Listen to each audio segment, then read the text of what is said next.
डॉक्टरांनी कॅल्शियमच्या गोळ्या लिहून दिलेल्या आहेत. कॅल्शियमच्या गोळ्या तर मी खाते आहे, तरी पण माझी कंबर दुखतचं बंद होत नाही आहे, माझे गुडघे दुखायचे बरे नाही होत आहेत. असं का? हो, कॅल्शियम कमी आहे, त्यासाठी तुम्ही कॅल्शियमच्या गोळ्या खाताय, हे बरोबर आहे.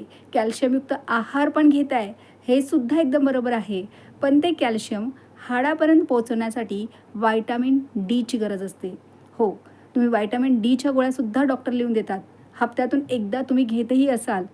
पिवळ्या कलरची ट्रान्सपरंट गोळी घेत असाल तुम्ही कॅल्शियमसोबत, तीसुद्धा. पण ती किती दिवस घेणार? काही ठराविक वेळेपुरती घेणार.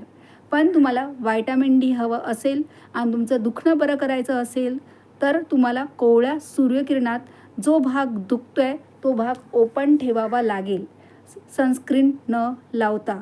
कोवळी सूर्यकिरणं त्या दुखऱ्या भागावर पडली पाहिजेत आणि तेव्हा ते तुम्ही जे कॅल्शियम खाताय ते हाडांपर्यंत पोचवायचं काम व्हिटॅमिन डी करणार. ओके, सनस्क्रीन न लावता जो भाग तुमचा दुखतोय तो भाग, त्या भागावरती, त्यावरती कोवळी सूर्यकिरणं सकाळची 7 ते 8, 8:30 वाजेपर्यंतची सूर्यकिरणं त्याच्यावर पडली पाहिजेत. तरच त्या कॅल्शियमचा आपल्या शरीराला वापर होणार, आपलं दुखणं बरं होणार. तसंच नवनवीन अपडेट्ससाठी मला सबस्क्राईब नक्की करा.